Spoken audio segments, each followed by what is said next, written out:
Welcome to the Undaunted Man podcast. I'm Geoff Laughton, And I'm Mark Johnson. and we are going to talk for a bit this morning about double standards in relationship. And we're not done talking about what happens to men or doesn't happen to men in the face of their female partner yelling at them, disrespecting them, and basically treating them like shit, and then getting upset when the man stands for himself. And this is a hot topic to me right now because this is a growing issue with several men in our community, not just my groups, Mark's group. This is seeming to be a really, really challenging issue. And to give you context, a typical example of what we're talking about is a wife gets emotionally dysregulated and decides to take it out on her husband or her partner and yells. I mean, yells. Does it in front of children. Does it in public. Demeans him in front of his children. And he just stands there like a deer in the headlights and takes it. And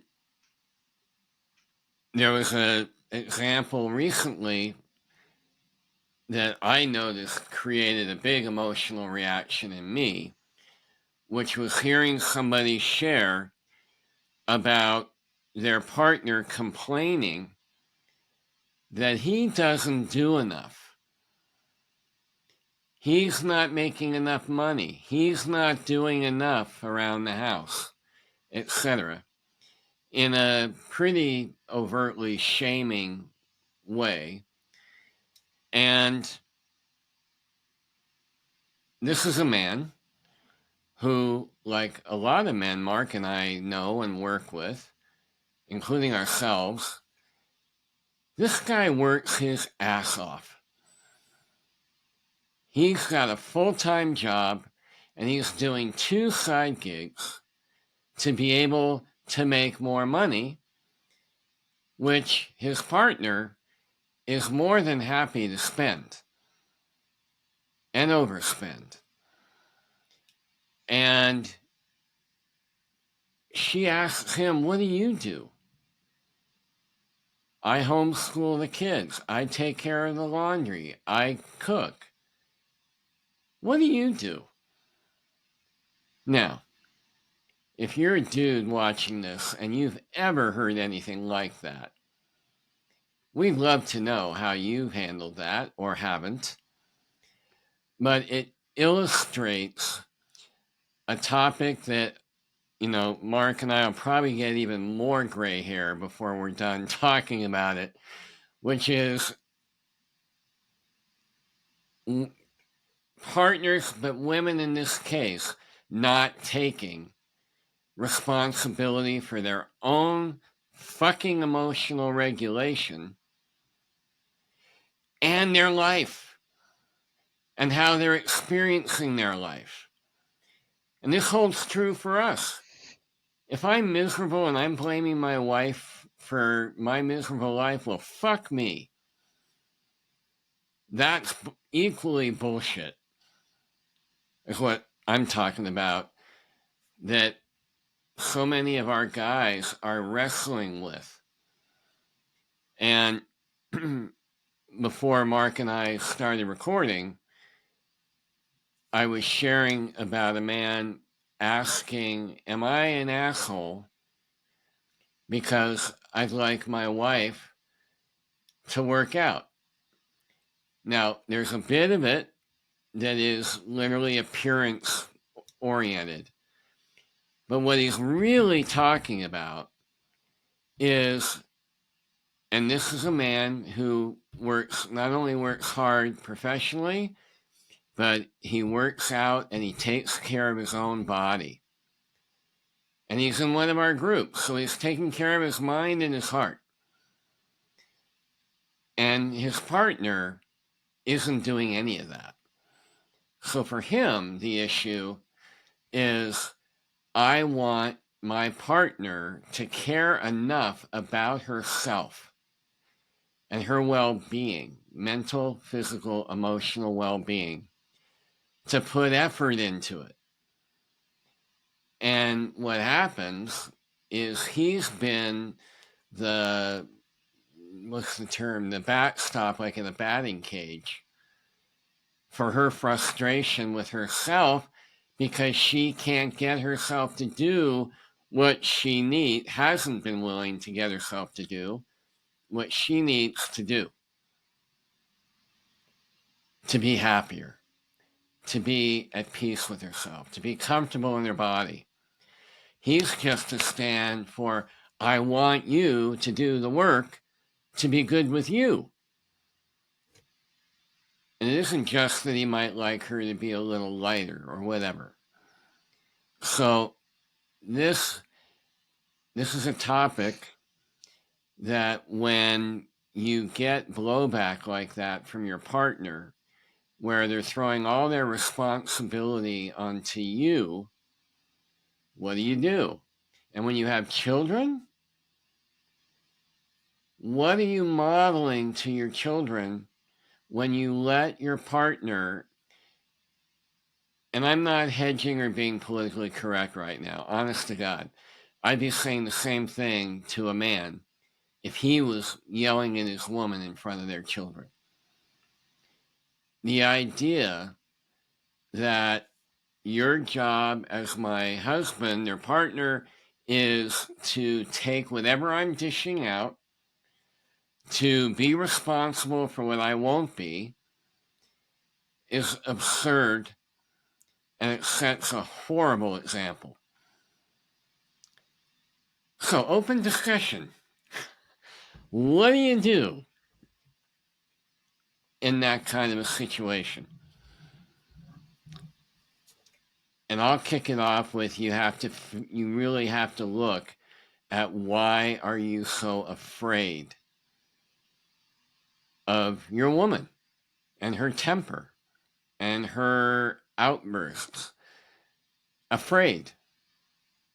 And I know this one really well because when I was a kid growing up, I was scared to death of my mom. I was scared of her temper. It was a back and forth between, was she going to blow her top? One of the weird, odd blessings of having a bipolar mother. She's either going to blow her top, or she would completely withdraw any level of attention, affection. It'd be like I'd be invisible in the room with her right in front of me. And that taught me to be afraid of rocking the boat. And I have been dealing with that fear for about 62 years. Now that's on me, and I've come a long way.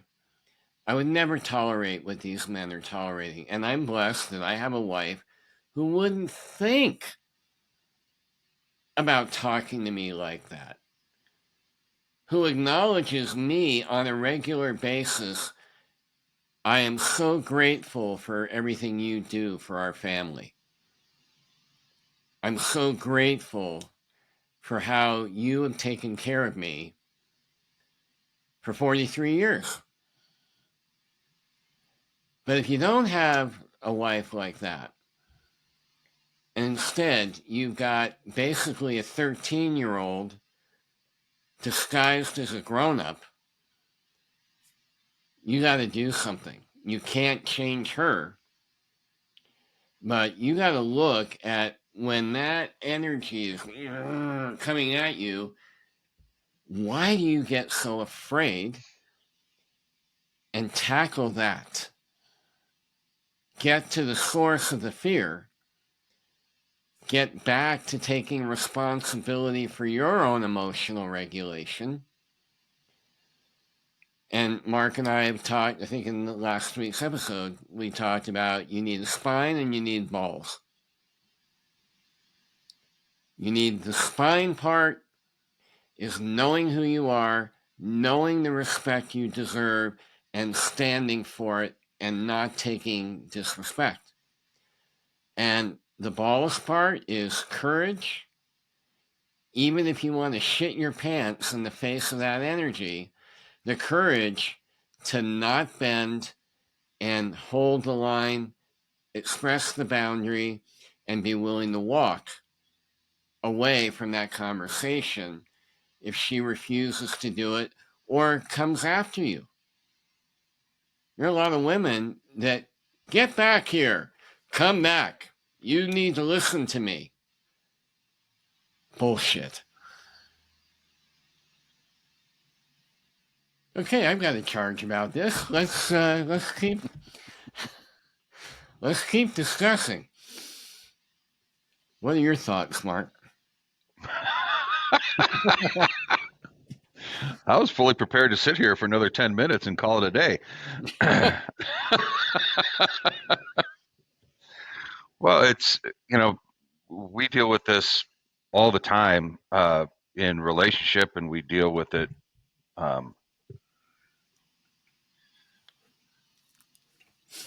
because we can look at this from a perspective of being afraid of your partner, and we can also just look at it from a situation of being afraid.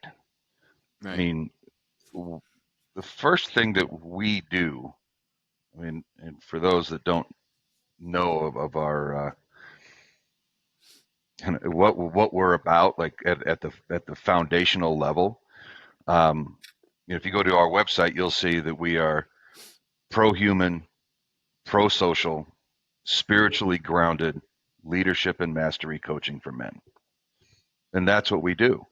Because whether you're dealing with an enraged partner, or an enraged boss, or a manipulative partner, or a manipulative boss, in order to have the spine and the balls that Geoff is talking about, you have to know who you are at your core.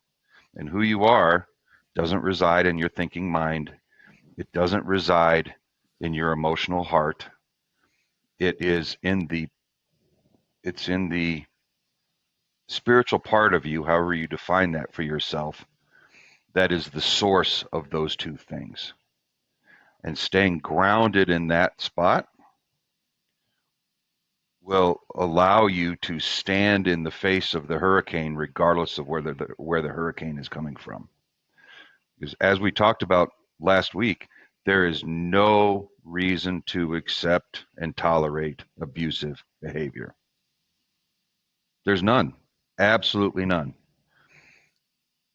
And most people are willing to tolerate abusive behavior because they're afraid of the consequences of not tolerating it. And I can tell you from personal experience, I can tell you based on the experience of working with hundreds of men over the years, that the loss that you fear pales in comparison to the loss that you will absolutely guarantee to experience by staying in a situation where you tolerate abusive behavior. Because the thing about abusers is that they don't get less abusive over time. They typically get more abusive over time. You can't nice guy your way out of an abusive relationship. You can't self-sacrifice your way out of an abusive relationship. You can't give enough to make an abuser stop abusing. It can't be done. So the number one key to a happy life, to a fulfilled life, because I don't know, if you get to know us, we'll tell you happiness is bullshit because it's circumstantial. Right. Fulfillment and joy is not circumstantial. That it just is. Getting to the point where you know yourself and you get the spine and the balls that Geoff was talking about, that's what will enable you to deal with the storms of life, whether they come from another person or a circumstance or whatever. Um, I mean, I've got a couple of guys right now that are right in the thick of this, absolutely in the thick of it. And um, the stories that they have to tell are, I mean, it's something you would like watch out of a movie. It's almost like their partners are imitating something that they've seen on social media or some movie that they've seen, some romance model that novel that they read, or something, Yeah. because it's something right out of what was that movie, Geoff, that was big in the 80s? Um, Fatal Attraction. Yeah. That level of what the fuck kind of behavior, um, and there's only one way to deal with it, and these guys are in it, and they're working on developing that level of spine and that level of backbone and that level of self-respect. And we had a very hard conversation just 2 days ago. I said, how long is it going to take you to respect yourself enough that you won't tolerate that kind of behavior in your life? How long is it going to take before, like Geoff said earlier, you stop modeling the behavior for your children? They both have a son and a daughter, where mom abuses dad and dad takes it. And then dad spends time, energy, and effort, seemingly endlessly, trying to appease the abuser. Which never works because Which, they're unappeasable. right, right. Because the abusers aren't being abusive because of some shortcoming that the victim of the abuse is it, it is doing to deserve it or earn it. It's not has nothing to do with them. It has everything to do with the abuser and who they are and their problems, whatever they're dealing with, and they're just looking for an outlet. And a couple of these guys, one of them is in particular, deals with reactive abuse on the regular. Yeah. And reactive abuse is this is where um, someone provoke will provoke you, poke, prod, Yeah. um, endlessly until you finally explode and just say, "What the fuck are you doing? Stop!" And then they point the finger. Why are you talking to me like that? Why are you abusing me? Right. And it feels important to interject here that we're using the word abuse. And I can remember a time where I would hear that word and always immediately equate it to physical abuse, hitting a woman, hitting a man. And I just want to make sure those of you that are watching get we're using that word deliberately. And what we're referring to, maybe this is my definition, abuse is disrespect turned to 11 for any of you Spinal Tap fans that might be watching this right now. Cranking it up to 11. And sometimes that's physical, a lot of times it's verbal. The guys Mark and I are talking about right now, it's verbal. And it can be emotional, blatantly emotional manipulation. So I just want to make sure you're really clear that we're not talking about physical violent abuse, though that happens. But we're talking at the core about disrespect. And I love what you just shared, Mark, about the fact that it is fear. Fear is if you get fear out of the picture, and we all have fear, but we also always have the authority and the responsibility to manage it. So if you're afraid, do it anyway. And I loved what you said about, what you're afraid you're going to lose, which is what? The marriage. I'm going to lose the marriage. If I stand up to her, she's going to divorce me. And if you have kids, then of course that's not something to take lightly. But I can tell you from 3 decades of working with people around their childhood, the vast majority of people that would talk to me about what one of the most painful elements of their childhood wasn't that their parents got divorced. It was they hated each other and they didn't get divorced, and then they got to grow up around all that toxic energy and feeling responsible, because that's what kids do. If mom and dad aren't okay, there's something that I'm not doing or I should be doing. There's something wrong with me. So that fear of losing, I just want to underscore, losing you as a dad, as a human being, whatever sex you are, losing you is the biggest price you could possibly pay. And time's a wasting. So it really is about, you need to stand for you. And then the other thing I think is an element in here that probably a great topic for another episode is entitlement. This is a theme in relationship in general that I deal with a lot as well. Is one partner or the other believing that because we're married or we're, committed, you owe me.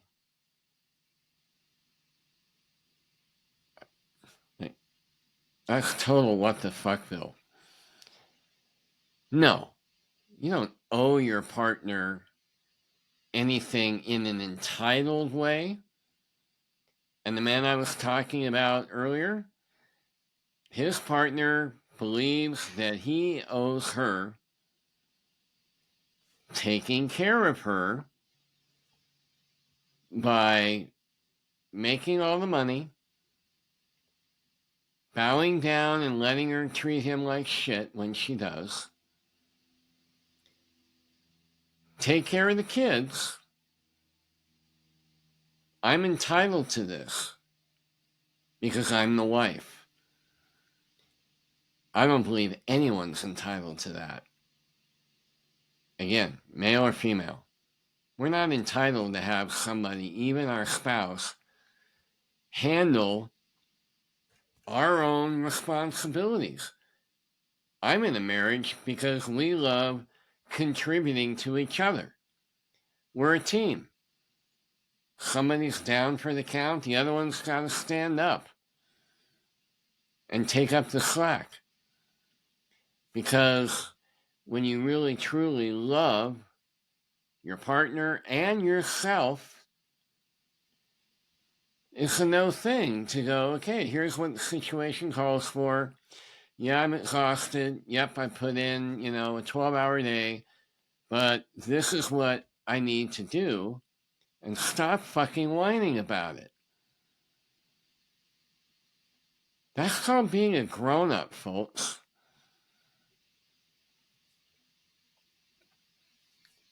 So look at what you're really afraid about growing up. What's the fear of letting go of being a boy? Or being a teenage, snot-nosed boy? Or woman and girl?